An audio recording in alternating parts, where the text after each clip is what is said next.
Hey, and welcome to this week's video. And as you can see, we've got a bit of a different setup this week because we have a very special guest. He is Eric Moeller, and I first met him when I coached on Seth Godin's altMBA. And he and I have become good friends. And I've learned over the years that Eric's one of the smartest marketers that I've come across. So I thought it'd be a good idea for us to have a chat, specifically in an area that I know Eric knows quite a lot about, an important area, and that is copywriting. But before we jump into a few questions about that, Eric, do you want to just tell us a little bit about yourself, a bit about your background? Sure. First off, Amir, thanks for inviting me to come have a chat with you. Looking forward to it. So my name is Eric Moeller, as you mentioned. I'm originally from Canada, now based in the UK. I've always worked in the tech sector my entire career. It's been over 20 years of working in tech marketing. So working for hardware companies initially when I started in the tech sector, and then the past 20 years in software. But as much as I love technology, I also like doing some side marketing projects outside of tech too. It's just kind of, it's almost like marketing cross-training, getting to do different things and different challenges, different ways that you market products. But yeah, that's me. Cool. Excellent. Okay. So I know that you know a fair bit about copywriting. You've got a lot of experience in it, and you do a lot of consulting as well within that specialism. Do you want to just tell people that might not understand, what is copywriting? Sure. So just to start on a light note, the first thing to clarify is we're not talking about intellectual property, because it's funny, I actually have given talks at events where you give a 20-minute talk and then people start asking about intellectual property. At the end, you're thinking, no, different spelling. So we're not talking about a copyrighted material. We're talking about copywriting, which is really what that is just how we use words to sell. And the thing that's amazing about copywriting as a skill is that it's really about how you can scale your sales and marketing efforts through words. And it's very important, the words that we choose, and certain words and approaches are more effective.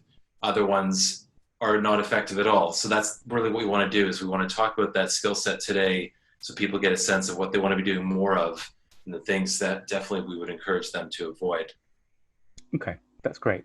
So some people might be thinking, well, what you've described is just writing, but why is that so important in my sales and marketing? It's just writing. I do writing, everyone does writing. Why is copywriting such an important discipline? Yeah, it's a good question. Well, maybe I'll take a little bit of a step back before I answer the why it's important, how it even got onto my radar as well, because I think that maybe gives a little bit of a clue as to the importance of it. Probably about 10 years ago, I was listening to a bunch of podcasts from entrepreneurs starting businesses, and all these entrepreneurs would say, yeah, if I only had one skill, it would be copywriting. And if I had to start over again, that's the skill that would really help me to start a new business. And I thought, I had studied marketing in business school. I thought, I'm a marketer. I don't really know what they mean exactly by copywriting. Why is it that everyone says this is the must-have skill? So what I did is I started to really nerd out on getting a lot of books on copywriting, hearing which ones that people recommended, reading those, and then that kind of dovetailed into other copywriting books. And I probably have a library of maybe 20 or 25 books on copywriting. And what you find, obviously you hit a critical mass where many ideas start to recycle and to get repeated from thing to thing. But really, from my perspective, I wanted to learn as much as I could about this dark art of copywriting. So that's kind of what led me into this. And then to your question, Amir, about why it's so important. I think one thing a line that I've used before in a talk is that you can have an amazing product and tell the story badly. And you can imagine how effectively that, it's kind of this well-kept secret. You have an amazing product or service and no one knows really why it's so special. And you can flip the opposite. You can imagine a horrible product. And there have been many products that I'm sure we can all relate to where there's been a bad product, but it's just been marketed so well, often with good sales copy, and it's been very successful. So in this case, we can say if it can take a bad product and make it successful, or if a good product won't really achieve success, imagine if you have a great product or service and now you layer on the effective sales copy. Really, it's putting petrol on a fire and really enabling the people that are your audience here to really blow up what they're doing and to have a bigger impact and reach more customers. So yeah, I would definitely highly recommend people take the time to understand it and why it is so important, because this is really the thing that can help them connect with the audience that they're trying to reach. Right. So it sounds like what you're saying, that even if people have a good product, that's not enough, and they need copywriting to communicate that sort of at scale to their audience, so that people can find that product a very compelling kind of entity, thing, whatever it is that they're trying to sell. Absolutely. And I think if we go with a couple of examples, because again, I don't know, different members of your audience will have different backgrounds and experiences. So let's say someone is earlier in their career, and what's their biggest challenge? They may have a fantastic product or service, but their challenge when they're early in their career is, how do I ensure that there's the right credibility that people will want to buy, and they'll want to trust me? So in that case, they have a very specific challenge. It's not that it's insurmountable. It's a challenge that can be clearly worked with, but they have to acknowledge, well, that's something I need to work through. So there, again, is an example where sales copy can help with that. Another example might be if you have someone who's watching who has a completely new service or completely new product. That's where suddenly you have to help people understand, well, what is this thing even? Nowadays, it's quite common, for example, for accountants to sell their services on subscription. But if we were to go back, say, 10 years ago, and an accountant said, I only sell my services by subscription, people might say, oh, you want me to pay every single month, not just the one-off for the service I get? Not sure. That's an example where sales copy can help people get introduced with a new idea, perhaps a new service, a new way of selling the service, a new way of, or just a completely new product. So sales copywriting can really help you solve some of those challenges depending on what it is that your business is facing. Okay, that's excellent. Thank you. For the people watching this, how can they improve their copywriting? What tips do you have for people to do better copywriting? Sure. I mean, there are many layers to this, but I'm going to start with the easiest thing first. So for those watching, if you take only one thing away, this is really it. And the good news is very simple. If you were to only take away one thing from this, it's to think about your customer instead of your product when you're writing your sales copy. Now, what's the challenge when we're writing a piece of marketing collateral? What we know is what we're selling, whether it's a product or a service, right? It has these features, it does these things, and we love our products. We know our products intimately. We love them. That's why we're selling them. And the problem is people don't buy products, they buy solutions to problems. And that's the complete mental shift, is if you can get into the head of your prospect, your customer, and say, what's the pain that they have? If you have a severed limb, you're going to pay anything to get bandages to stop the bleeding. And that's really what we're talking about, is that if they have a problem, what we want to do is understand that problem and tell them. So basically, right from that perspective of, here's how you can solve that problem. Now, there are a couple of different perspectives here, because just to look at a different example, if you look at the iPhone when that first came to the market, it's not that people had a problem with bad telephone calls or getting email to their mobile device, because those were things that were solved by the BlackBerry and other devices. But in that case, it was actually appealing to desire.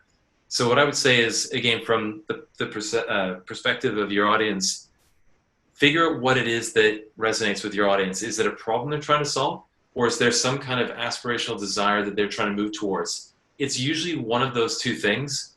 But if you can really lead from the perspective of thinking about that first, it'll make the sales copy easier.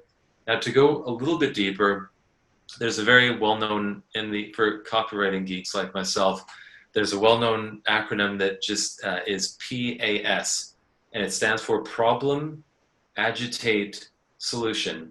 And that's a good thing to remind yourself when you're writing sales copy as well, because again, we focus on the problem. What's the problem that the customer wants to solve? When we agitate it, now what we do is we don't just gloss over the problem. Oh, you have a problem with X, because that's not enough. Now we actually need to agitate it, because agitating a problem, obviously in a thoughtful way, we're not trying to be belligerent in our sales copy, but if we agitate it, now that basically says, this is actually a problem that you can't keep ignoring. You need to do something about this right now, because there are many things in our lives where we have problems thinking, I do need to get those tires replaced in the car, right? You just keep putting it off. But someone said, actually, did you know that the thread depth, or the depth of the tread rather, is so shallow that you're actually breaking the law. Now, you've agitated the problem. Oh boy, I better take care of that, especially because I have kids in the car, right? The problem, agitate, and then solution is, the good news is it doesn't have to be expensive. The good news is we can help you solve this problem quickly. The good news is we've helped every other market leader in the space solve the exact same problem. So problem, agitate, solution. It's a really simple way of thinking about how you can approach your sales copy. And again, it's just very simple little mental tricks to remind yourself, oh yeah, when I'm writing my sales copy, kind of look at the flow. But yeah, that's a really simple one people can try. Wow, thank you for that. Problem, agitate, solution. And it sounds like what you're doing with your words is sort of, with your copywriting, shining a light on the pain, sort of turning up the intensity, and then bringing in your product or service as a solution to that. So I don't know, I think you're into psychology as well as I am. It's sort of the pain pleasure principle, isn't it? Sort of Yep. in word form. Okay, so in addition to that, are there any other, like, of your favorite tactics that you have that you might want to share with us? Oh boy, there's so many good tactics. How do you just pick one? But I think probably one of them is your call to action at the end of your sales copy. I think that's the thing that a lot of people forget, is that you can't just say, here's the offering. Do you want some? You have to really guide people through that call to action in terms of what's the next step? Why should they take that next step right now, as opposed to, well, I'll think about it for a few weeks. I think call to action is all about making it something that's really urgent, something they want to take advantage of now. And that could be anything from you're giving a limited time offer to prospects for, maybe it's, again, depends on what your business is. Maybe you're giving away a free 50-minute consultation. Maybe you're offering a discount. Maybe you're offering bonus material. I mean, whatever that may be, something to really make it apparent that now's the time to act, not some point in the future. But yeah, call to actions are really critical. Okay, so let's move on to books and resources now. Do you have any favorite books or resources that we can talk about for the people watching this? I do indeed, and I brought some props here with me. It's to show everyone. I guess part of it depends on where your audience is based, in the UK, the US, Canada, other markets as well. But I'll go through a couple of them here. The first one here is 100 Great Copywriting Ideas by Andy Maslin. Andy is a sales copywriter based in the Red, and because it's 100 great copywriting ideas, they're little chunks of information. So if you're looking for one overall book that's going to give you a really solid base, something you could read through in 3 or 4 sittings, that's definitely a great one. But being a sales copywriting geek, I've got to give you the Bible here. Tested Advertising Methods. So this is a book by John Caples. I forget, because it's been a few years since I've read this. I believe this was written in the 20s or the 30s. And this is actually a book that's out of print. You can find this on Amazon. And sadly, because entrepreneurs have been pumping it up, it's actually pretty expensive to buy now. But if you really want to geek out with sales copywriting, this book, hands down, has taught me more about sales copywriting overall than any other book. So someone really wants to read one and have the quintessential book, the one that came first, Tested Advertising Methods, you can't go wrong. I will also recommend one more book. A very famous American sales copywriter is Joseph Sugarman. So this is, you can see here, Dad Week Copywriting Handbook. Now, for audiences in the UK, this might be a little bit American for you. Sometimes American sales copywriting approaches can be a little bit more exuberant, a little more over the top. I should have declared at the beginning that I'm Canadian, so I'm I'm kind of the independent in between. But there still are a lot of really great ideas in that book. So there are loads of books on sales copywriting. I would say it really depends on what the application is. How much of this do you want to use? But I think in my case, it's been a skill set that's paid massive dividends. Spend a little bit of time learning about it and practicing it. And it's a skill set you'll have forever that you can just keep using over and over again. Thank you for sharing those with us. And there are a couple there that I've not got. So I'm going to need to hit Amazon and add to my collection. So that's been a really, really useful session. I think you've been very generous and given lots of actionable tips about the problem, agitate, solution, and obviously talking about call to action, which is all about compelling people to to either pick up the phone, send an email, buy something, and all through the power of words, which is obviously copywriting is the art of everything that we've just covered there. Do you have any kind of final words that you'd like to any final words of wisdom for the audience before we say goodbye?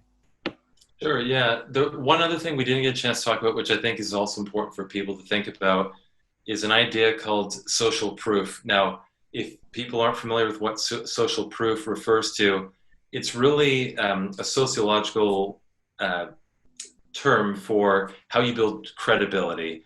And the whole idea, now I don't know, I don't eat at McDonald's, but whatever number they're up to now, 50 billion served or whatever that number is, that's a very simple example of credibility building. So for all of your watchers here, I would encourage them to think about what are the different ways that they can think about how they can build credibility, and then subtly sprinkle that all over their marketing. So, if they're part of associations that are difficult to be part of, or some imply some level of reputability, if they've won awards, if they've achieved market first, whatever those things are, credibility is really important, because when people are reading it, all you're trying to do is build trust.